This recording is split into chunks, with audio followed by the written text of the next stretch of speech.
Welcome to Chapter 7, Lesson 5 on the Suffragists.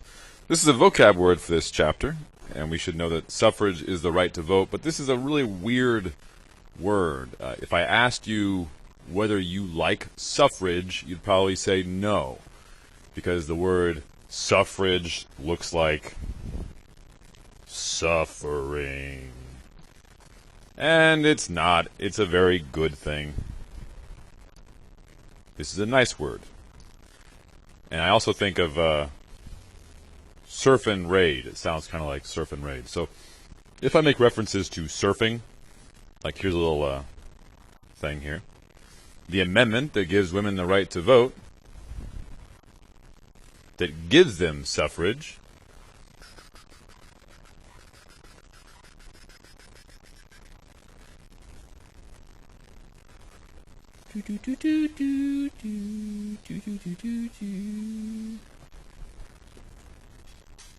So here I have my little dudette, surfing.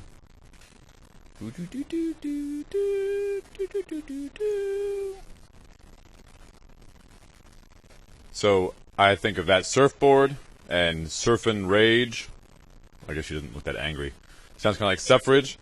And the amendment that gave women the right to vote is 1. So surfboard makes the 1, and the wave makes the 9. So 1, 9. The 19th Amendment gave women the right to vote.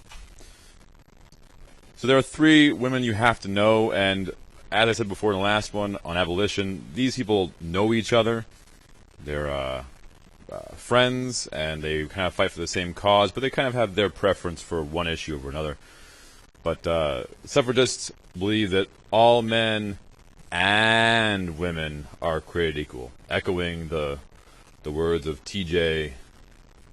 Thomas Jefferson said that, and they're echoing that, adding in the and women are created equal.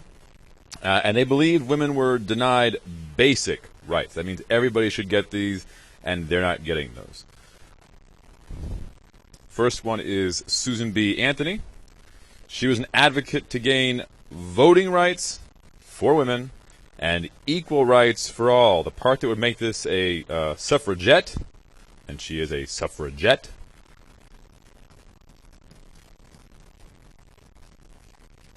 that's kind of the term for the person who is fighting for suffrage. So the equal rights for all would be that she's helping these people over on the other side of the page with the abolition movement. She was friends with Frederick Douglass. They both lived in Rochester, and or near Rochester. But the equal rights for all is the abolition movement. The voting rights is the suffrage movement. To remember her, I just go back to that surfing rage thing and surfing babe Anthony, Susan B.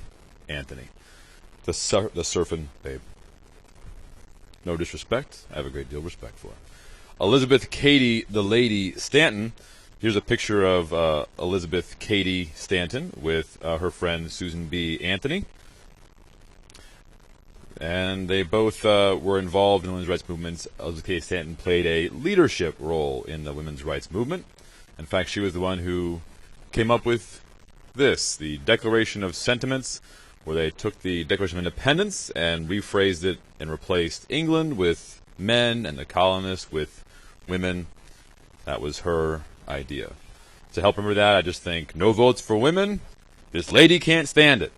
Which, if you say it right, sounds kind of like Elizabeth Cady Stanton, this lady can't stand it. Elizabeth Cady, the lady Stanton. And then Sojourner Truth, we'll listen to some words from her in class. I'll try and post them online. Her name was Isabella Sojourner Truth.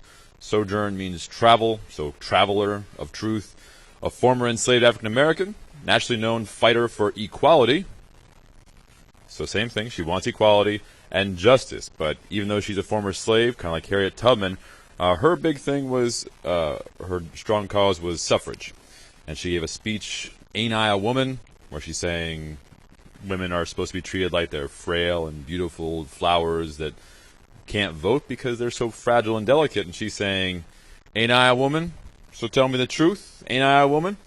And that also helps me remember the So tell the truth. Kind of sounds like Sojourner Truth. Ain't I a woman? So a real quick lesson. We'll do more about these ladies in class. But that is the end for Lesson 5. Have a good day.